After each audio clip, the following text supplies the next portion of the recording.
Ok les amis, on se retrouve à nouveau pour un exercice T-Bag de géométrie dans l'espace dans lequel on va travailler à la fois sur le chapitre vecteur, droite et plan de l'espace et le chapitre orthogonalité dans l'espace. Donc là on sera dans un cube avec un repère A, AB, AD, AE.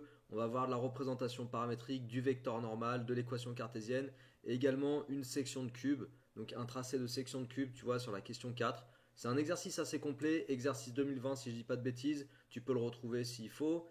Donc on va démarrer ensemble. Comme d'habitude, je te conseille de faire l'énoncé et faire l'exercice par toi-même dans un premier temps. Donc tu mets la vidéo sur pause, tu essaies de faire la résolution, tu te corriges ensuite avec ma correction.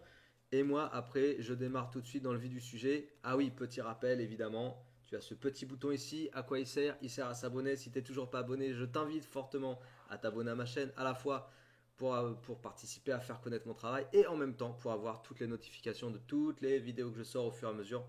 Il y en a vraiment beaucoup, j'en sors très régulièrement. Voilà, si tu veux rien manquer, je t'invite à t'abonner et on démarre tout de suite. On est dans le cube A, B, C, D, E, F, G, H. Non, A, B, C, O. Oh, les petits malins. A, B, C. Non, c'est pas possible. Qu'est-ce que c'est? A, B, C, O. Ok, ils se sont trompés. A, B, C, D. Bon, je connais pas l'exo, donc du coup, je découvre en même temps que toi. Alors, A, B, C, D, A, B, C, D, E, F, G, H. Ok, c'est bon, classique. Donc on a le cube, c'est bon. On a placé les points M et N, milieu respectif des segments AB et BC. Donc AB, tu vois, je suis là, j'ai M. BC, je suis là, j'ai N. Donc M et N sont les milieux. Je note bien l'information parce qu'on aura peut-être besoin de ça plus tard dans l'exo. On aura sûrement besoin de ça même. On se place dans le repère A, AB, AD, AE. Ça veut dire que vecteur AB, c'est le vecteur des abscisses. Vecteur AD, c'est le vecteur des ordonnées. Vecteur AE, c'est le vecteur des cotes. Ok, la troisième coordonnée. Question numéro 1. Donner sans justifier les coordonnées des points H, M et N. Allez, c'est parti. Donc on donne sans justifier H. Donc H, il a pour coordonnées quoi? H, il est ici. Pour aller vers H en partant de A, est-ce que je me déplace suivant AB? Non, donc 0. Est-ce que je me déplace suivant AD? Oui, combien de fois? Une fois, parce que c'est une fois AD, plus une fois AE. Donc 1, 1. D'accord? Ensuite, pour aller chercher le point M, est-ce que je me déplace suivant AB? Oui. Combien de fois de A vers M? Bah 1 demi fois AB. Est-ce que je me déplace suivant AD? Non. Suivant AE? Non. Donc coordonnée de M, c'est 1 demi, 0, 0. Coordonnées de N. Coordonnées de N. Donc là, cette technique-là d'aller chercher les coordonnées directement en regardant sur la figure, il faut que tu saches le faire pour répondre à ce genre de questions, évidemment. Donc coordonnées de N, pour aller de A jusqu'à N, ok, pour faire le vecteur AN, je pars de l'origine, hein, l'origine du repère. Je fais une fois AB, plus 1 demi fois AD, plus 0 fois AE. Ok, ça, j'ai envie de te l'écrire juste pour te dire comment je fais le lien personnellement entre les coordonnées du vecteur AN, donc le vecteur que je forme en partant de l'origine du repère pour aller jusqu'au point N, et les vecteurs unitaires AB, AD et AE. En gros, pour aller de A vers N, je fais une fois AB, plus 1 demi fois AD, plus 0 fois AE. Et c'est pour ça que je peux dire que les coordonnées de N, c'est 1, 1 demi, 0, d'accord? 1, 1 demi, 0, 1, 1 demi, 0. Voilà, check. On admet que les droites CD et MN sont séquentes et on note qu'à leur point d'intersection. Pourquoi est-ce qu'elles sont séquentes? Oui, on l'admet, je sais, mais pourquoi on peut dire qu'elles sont séquentes? Tout simplement parce que MN est coplanaire avec la droite CD. Waouh, c'est chaud à tracer. Voilà, à peu près. Tu vois, les droites MN et CD, elles sont coplanaires. Comme elles sont coplanaires, elles sont soit séquentes, soit parallèles. Elles sont clairement pas parallèles, donc elles sont forcément séquentes. C'est-à-dire que le point d'intersection qu'on visualise ici, c'est un vrai point d'intersection. Elles sont réellement séquentes en ce point qui sera noté K. D'accord? Ouais, faudra pas forcément tracer. Ah si, il faudra construire le point K. Bon bah attends, tu sais quoi, je vais construire la figure. On va compléter la figure au fur et à mesure, puisque à la fin, la question 4, on nous demande de compléter l'annexe. Donc ouais, je suis désolé, je fais un petit peu l'exercice comme je veux. Question 4 sur l'annexe, construire K, L, puis la section du cube. Donc je vais construire K tout de suite. Donc K, c'est l'intersection de MN avec CD. Alors, je pars de MN. Ce que je te conseille, petite parenthèse, quand tu fais des tracés, je te conseille de faire des tracés en traits légers sur ton annexe. Pour quelle raison tu vas faire des tracés en traits légers? Parce que si tu te plantes et que tu n'as qu'une seule annexe, tu as envie de pouvoir facilement effacer, tu es d'accord avec moi? Si tu fais des traits lourdingues de bourrin, tu vas faire des grosses traces marron, des grosses traces noires, des grosses traces grises sur ta feuille. Il va se passer quoi? Bah tu vas te mettre en stress tout seul. Parce qu'après tu vas flinguer ton annexe. Résultat des courses, tu augmentes la dose de stress et ça va pas bien quoi. Ok? Bon, donner une représentation paramétrique de la droite Mn, c'est la question 2A. Alors pour une représentation paramétrique de la droite Mn, j'ai besoin des coordonnées d'un vecteur directeur. Je prendrai le vecteur Mn évidemment. Donc je travaille ici, question 2A. Représentation paramétrique de Mn. J'utilise le vecteur Mn, qui est vecteur directeur de la droite. Je ne sais pas écrire. Donc vecteur Mn, il dirige la droite Mn. Le vecteur Mn, il a pour coordonnées. Alors il a pour coordonnées quoi? Mn, je fais 1 moins 1 demi, ça fait 1 demi. Ensuite on fait 1 demi moins 0, ça fait 1 demi, et 0 moins 0, ça fait 0. Donc 1 demi, 0. Ok. Bah, je te le fais en méthode courte. Ok, je vais utiliser le point M. Donc le point M, il a pour coordonnées quoi? Il a pour coordonnées 1 demi, 0, 0. 1 demi, 0, 0. Donc, représentation paramétrique de Mn, je vais juste la donner sans justifier. Je fais pas souvent ça, mais là j'ai envie de le faire comme ça. J'ai pas envie de me prendre la tête. Donc, j'utilise les coordonnées d'un point, 1,5, 0, 0, c'est parti. Donc 0, 0, allez, je peux l'écrire, mais après on va l'enlever. Et puis j'ajoute les coordonnées de Mn fois le paramètre t, donc plus 1,5 fois t, plus 1,5 fois t, plus 0 fois t. Voilà, t est un nombre réel. Donc c'est-à-dire que la représentation paramétrique de Mn, enfin une représentation paramétrique, c'est 1,5 plus 1,5 fois t, ensuite 1,5 fois t, et enfin 0. Effectivement, pourquoi les points de la droite Mn ont-ils tous une cote égale à 0? Parce que la droite Mn, je te rappelle qu'elle est contenue dans la face du dessous. En fait, elle est contenue dans le plan ABD. Et le plan ABD, en fait, c'est tous les points qui ont pour cote z égale 0. Ok? Donc c'est logique.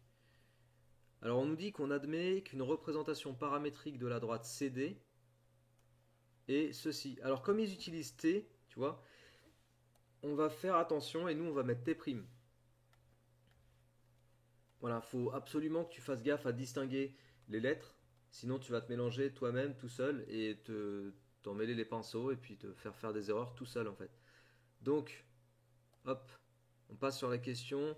Alors ils vont me demander, question B, évidemment on s'attendait à ça, de déterminer les coordonnées du point K, point d'intersection, entre les droites MN et CD, avec les deux représentations paramétriques. Donc pour la question 2B, il s'agit de faire l'intersection, donc K égale intersection entre Mn et CD. Mn, sa représentation paramétrique, je vais la réécrire ici. X, c'était 1 demi plus 1 demi fois t prime. Y, c'était 1 demi fois t prime. Et Z égale 0. Et puis la droite CD, ils nous l'ont donné. T, 1, 0. X égale t. Y égale 1. Z égale 0. Ok. Alors, le point K vérifie les deux représentations paramétriques, les deux systèmes paramétriques. Je vais écrire les coordonnées de K. Les coordonnées de K, ça c'est pour la présentation sur ta feuille si tu veux apprendre à faire des belles rédactions.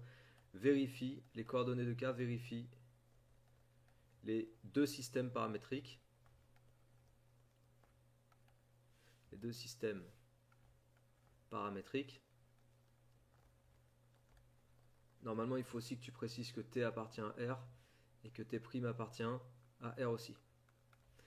Ok, donc puisque les coordonnées de K vérifient les deux systèmes paramétriques, ça veut dire que 1 demi plus 1 demi T', c'est censé être égal à T.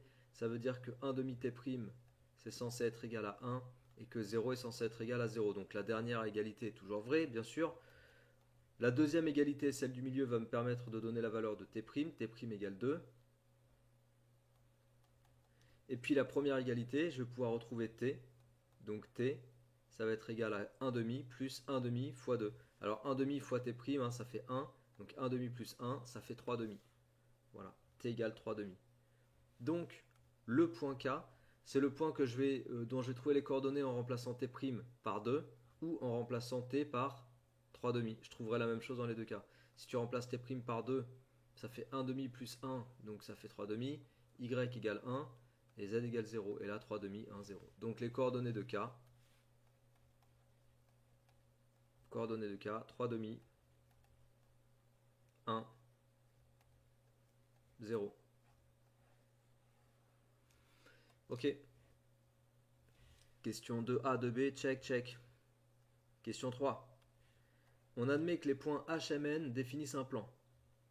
Petit rappel. Pour définir un plan, il faut que 3 points soient non alignés. Donc on pourrait me poser la question, démontrer que les points H, M et N définissent un plan. Donc il faudrait démontrer que par exemple les vecteurs HM et HN ne sont pas collinaires. Tu prends leurs coordonnées. Donc vecteur HM c'est facile. Bah tiens regarde, allez on va le faire ici. Tu vois le vecteur HM, ses coordonnées c'est quoi? C'est 1 demi moins 0. Donc 1 demi, 0 moins 1, et 0 moins 1, moins 1. Et le vecteur HN, ses coordonnées c'est 1 moins 0, donc 1 demi moins 1, donc moins 1 demi, et 0 moins 1, moins 1. Les coordonnées de HM et HN sont clairement non proportionnelles, puisque tu as la même cote sur les deux coordonnées. Et tu n'as pas les mêmes abscisses, tu n'as pas les mêmes ordonnées, donc forcément ça va pas coller. Les coordonnées ne sont pas proportionnelles, les vecteurs ne sont pas collinaires, donc les 3 points définissent un plan. Dans d'autres exercices bac, on te demande de démontrer que les points définissent un plan. Donc là, je t'ai montré la technique rapidement.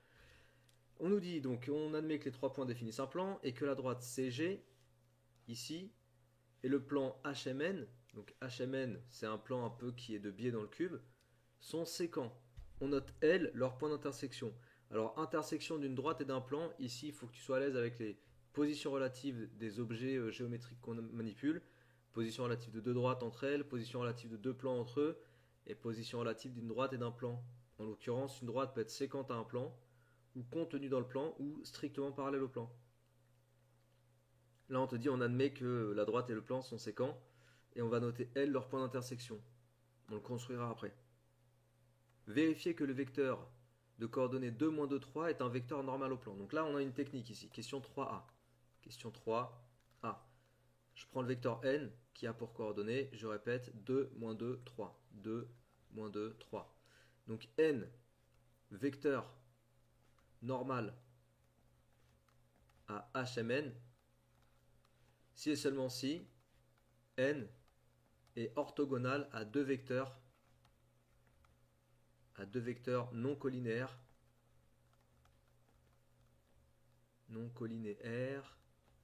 de HMN. Alors tu sais quoi, je vais prendre comme vecteur non collinaire HM et HN, ça tombe bien, j'ai déjà calculé leurs coordonnées. Donc HM, on avait dit quoi pour HM? On avait dit 1 demi moins 1 moins 1.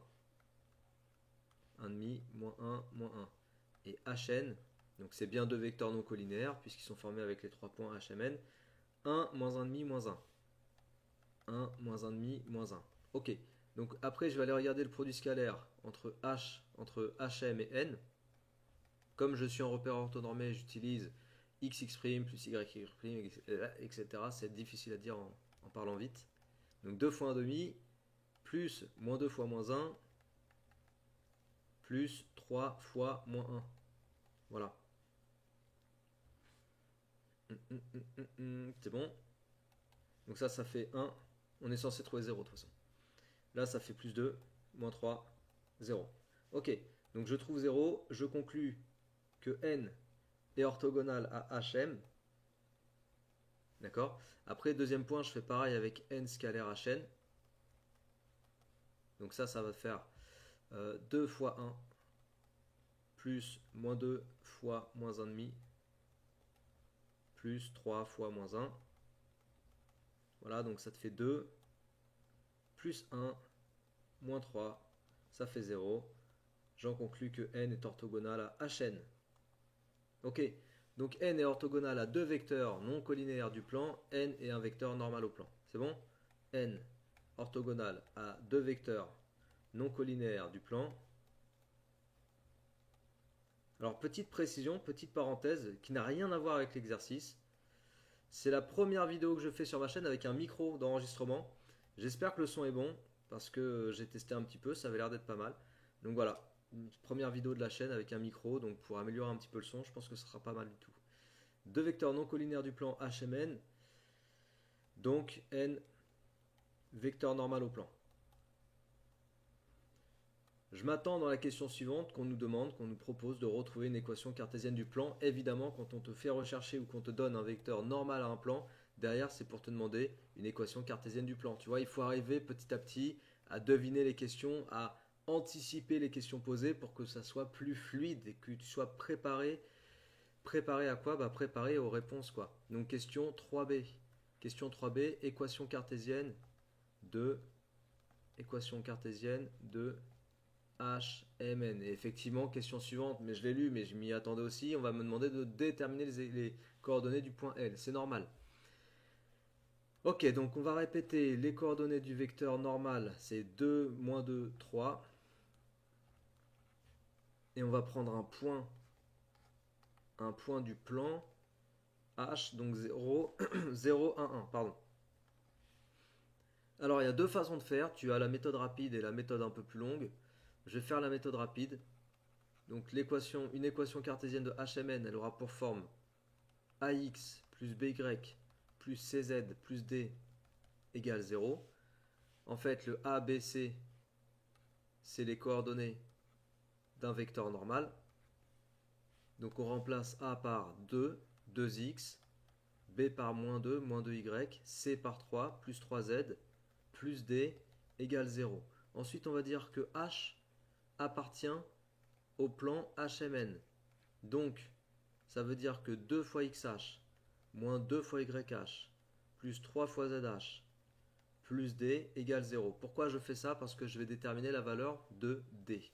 Ensuite, on va remplacer XH, YH, ZH par 0, 1, 1. Donc là, ça va faire 0. Là, ça va faire moins 2. Là, ça va faire plus 3. Plus D égale 0. Donc moins 2 plus 3, ça fait 1. 3 moins 2 égale 1. Ça fait D égale moins 1. Voilà. Et puis une fois que j'ai D, j'ai plus qu'à remplacer D par sa valeur dans l'équation cartésienne trouvée au-dessus. Plus 3Z plus moins 1, donc moins 1 égale 0. Voilà, ça c'est une équation cartésienne de HMN. J'ai dit c'est une équation cartésienne. N'oublie jamais que tu as une infinité d'équations cartésiennes possibles, d'accord? C'est des choses à savoir parce que c'est des choses qui permettent de fluidifier ta compréhension sur d'autres exercices. C'est bon? Bon, question suivante, on va me demander évidemment les coordonnées du point L. Donc le point L, en fait, c'est le point d'intersection entre CG. CG, est-ce que j'ai une équation? Non, j'ai pas d'équation de CG. Bon, ça va être assez facile à trouver.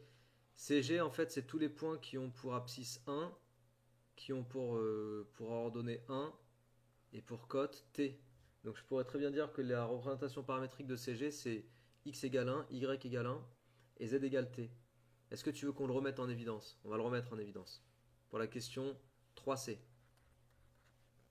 Je cherche une représentation paramétrique de la droite. Pardon, de la droite CG. Alors C a pour coordonnées quoi? 1, 1, 0. 1, 1, 0.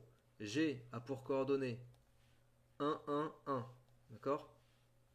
Donc 1, 1, 1. Du coup, CG, le vecteur CG. 1, moins 1, 0, 1, moins 1, 0, 1, moins 0, 1. C'est bon? Du coup, je prends pour représentation paramétrique de la droite CG, x égale, y égale, z égale. Je vais utiliser le point C. Donc x égale 1 plus 0 fois t, y égale 1 plus 0 fois t, et puis z égale 0 plus 1 fois t. Ok? Donc au final, ce que je te disais tout à l'heure, x égale 1, y égale 1, et z égale t. Et t est un nombre réel. C'est pas le même t qu'au début de l'exercice tout à l'heure, hein, d'accord? Voilà, donc L, hop, là j'ai une représentation paramétrique de CG. L, c'est le point d'intersection entre CG et le plan, on a dit le plan HMN. HMN. Ok? Donc, les coordonnées de M, les coordonnées de L, pardon, vérifient le système. Et puis là, on va écrire le système vérifié par les coordonnées, deux points. Alors, le système paramétrique de CG, x égale 1, y égale 1. Bon, bah déjà, c'est cool parce que tu as les coordonnées, tu as l'abscisse et l'ordonnée de L. Et puis Z égale T. Et il y a, parce qu'il va falloir trouver T, il y a une troisième équation vérifiée par les coordonnées de L. En l'occurrence, c'est l'équation cartésienne du plan, puisque tous les points du plan vérifient cette équation. Donc le point L, ses coordonnées, vérifient cette équation. 2x moins 2y plus 3z moins 1. 2x moins 2y plus 3z moins 1 égale 0. Voilà. Donc on va remplacer, on va reprendre en fait cette équation-là en remplaçant x, y, z par 1, 1, t. Voilà. Donc 2 fois 1 moins 2 fois 1 plus 3 fois t moins 1 égale 0. Petite parenthèse, il se serait passé quoi si j'avais eu non pas 1, 1 ici, mais des choses, enfin des expressions qui dépendent de t. Si j'avais eu par exemple 1 plus 2t, puis là moins 1 moins 3t, et là t. Bon, j'aurais remplacé x, y, z de la même façon, et je me serais ramené à une équation avec une seule inconnue, t. Et à partir de là, j'isole t, je trouve une valeur, et avec cette valeur, je remplace t par la valeur trouvée dans le système paramétrique, et ça me donne les coordonnées du point recherché. Ok? C'est la même chose, mais c'est juste avec des calculs un peu plus étoffés, quoi. Là, c'est vrai que ça va être assez rapide comme calcul. En plus, il y a de la simplification. Donc, en fait, ça va te ramener à 3t égale 1. Donc, t égale 1 tiers. Voilà. Ça, c'est la valeur du paramètre t en rapport avec le point L, ou qui correspond au point L. Du coup, les coordonnées de L, je vais les écrire ici. Pour les coordonnées de L, j'ai x égale 1, y égale 1, et puis z égale 1 tiers. Voilà. 1, 1, 1 tiers. Ok? Bon. Construire les points K, L, puis la section du cube par le plan HMN. Allez, c'est parti. Euh, ta, ta, ta.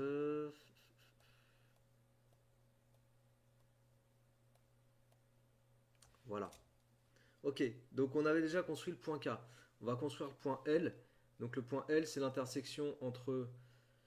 Tu sais comment je vais faire pour construire le point L? Regarde comment je vais faire. Le point K appartient à la droite CD. T'es d'accord? Attends.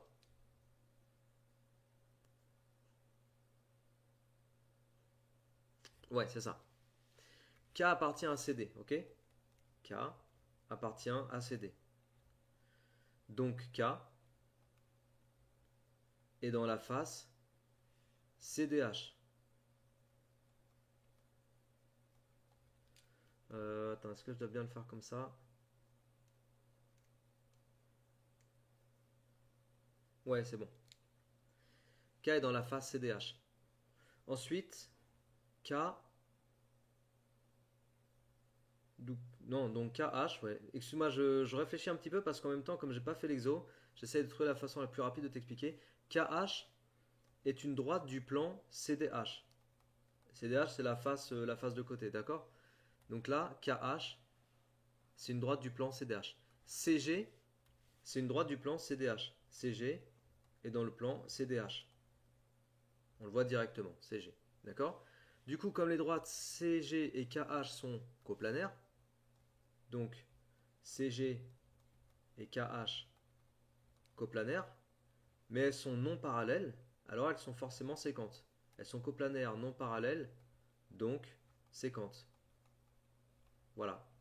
Et en fait, elles sont séquentes en L. Le point d'intersection, c'est L. Je vais construire.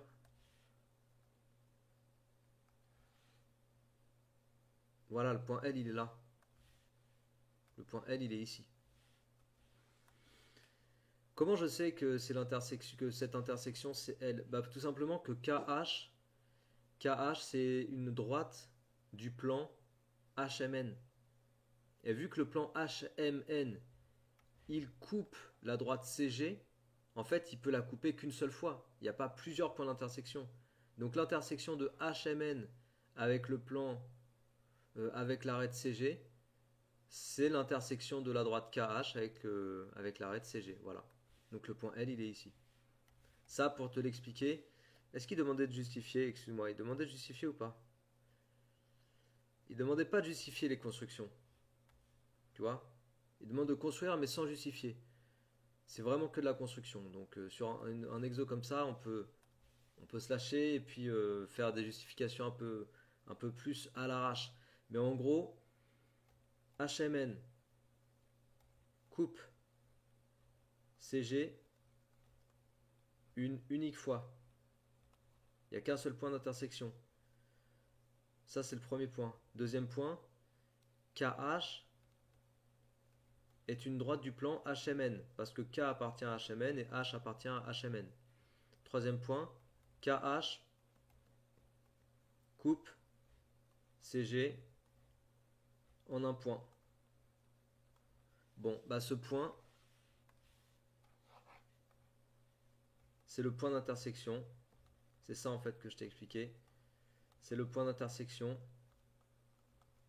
entre HMN et CG. Donc c'est L. Voilà. Bon, moi je te l'ai marqué pour que tu puisses savoir pourquoi j'ai placé L aussi facilement que ça. Parce que la technique qui consiste à dire, bon bah attends, L c'est l'intersection entre le point HMN, enfin entre le plan HMN et la droite CG. Ça va t'amener à faire ça. Là, je te montre l'erreur classique en fait, pour que tu comprennes. Quand tu vas tracer ton plan HMN, si tu veux le visualiser comme ça sous forme d'un triangle, bien que j'aime pas du tout ça, tu vas le tracer et tu vas voir ici une sorte d'intersection, qui n'en est pas une en fait, parce que la droite que tu as tracée ici, c'est la droite HN. Sauf que HN, personne t'a dit qu'elle était séquente avec l'arête CG. Personne, tu l'as dit nulle part et c'est pas démontré. Donc si jamais tu t'amuses à faire ça, tout le reste, ta section du cube, etc., tout est faux. Tu vois? C'est pour ça qu'il faut bien réfléchir à comment placer les points. C'est pour ça que j'ai pris le temps de t'expliquer. Donc tout ça, j'enlève. Et là, par contre, je suis sûr que mon point L est bien placé. Voilà. Donc après, tu vois, cette arête là, BC, elle est coupée au niveau du point N. Tu vois, je t'ai fait un autre exercice avec une section de cube dans laquelle je t'explique un peu la démarche, point par point. Je vais mettre le lien au-dessus de ma tête, il faut que je pense à mettre la fiche. Et toi, il faut que tu regardes cette vidéo où on fait une section de cube. Donc là, c'est une autre section de cube. Et tu vois, le point K, il ne fera pas partie du plan de coupe. Parce que, enfin, il ne fera pas partie de la section du cube. Il est dans le plan de coupe, mais il ne fait pas partie de la section. Parce qu'il est à l'extérieur. Par contre, N et L, je les mets tous les deux en rose parce qu'ils font partie. De même que le point M. Il est sur le plan, il est sur la section. Ensuite, je peux me poser la question, est-ce que cette arête-là est découpée? Est-ce que l'arête BF est découpée? Et ben pour faire ça, il faut que je prenne deux points du plan HMN, deux points qui sont dans la face avant là. J'ai N et j'ai L. Je vais tracer la droite et je vais regarder partout où ça coupe. Alors, hop. Non.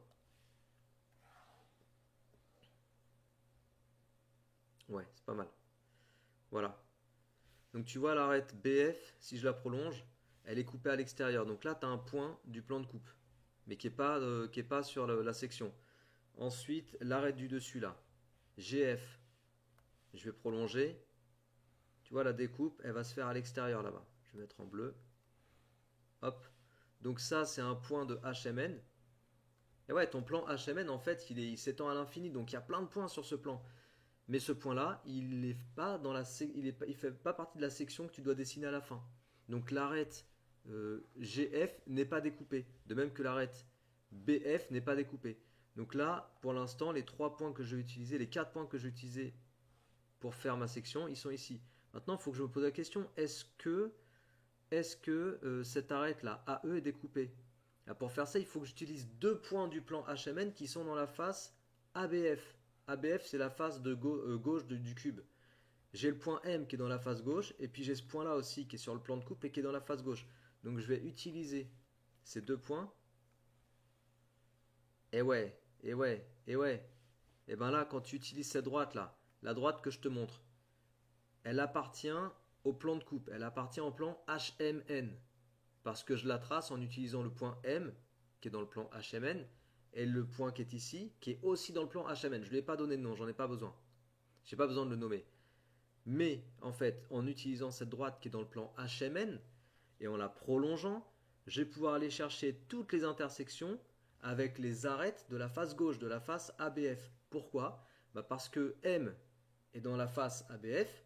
Ce point-là, il est aussi dans la face ABF, parce que ce point, je te rappelle qu'il est sur la droite BF. Donc il est dans la face ABF.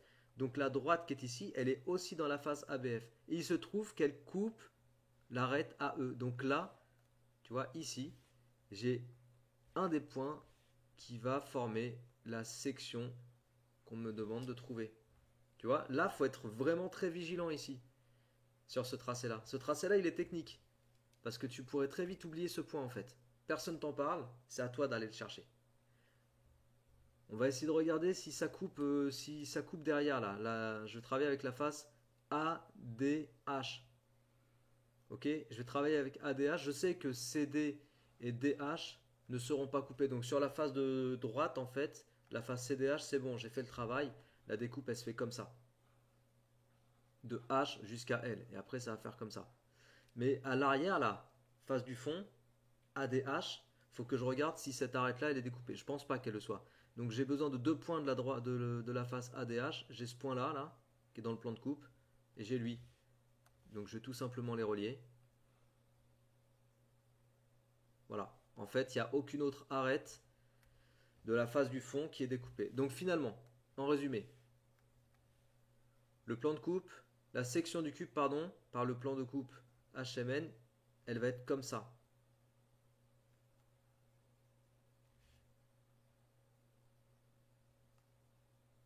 Voilà. Et tu vois, on n'a pas du tout la forme d'un triangle comme tout à l'heure.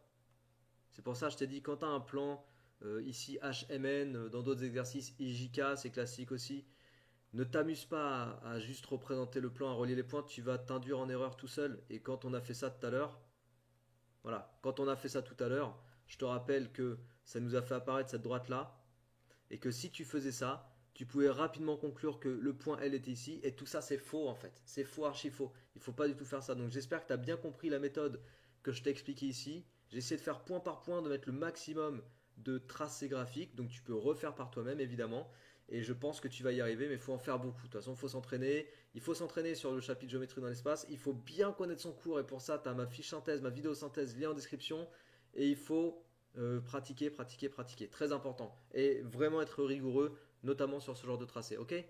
Allez, je te laisse là. Partage, diffuse autour de toi, bien sûr, comme d'hab. Abonne-toi à ma chaîne si t'es toujours pas abonné, n'oublie pas. Et puis je te dis à très bientôt pour de futures vidéos. Ciao!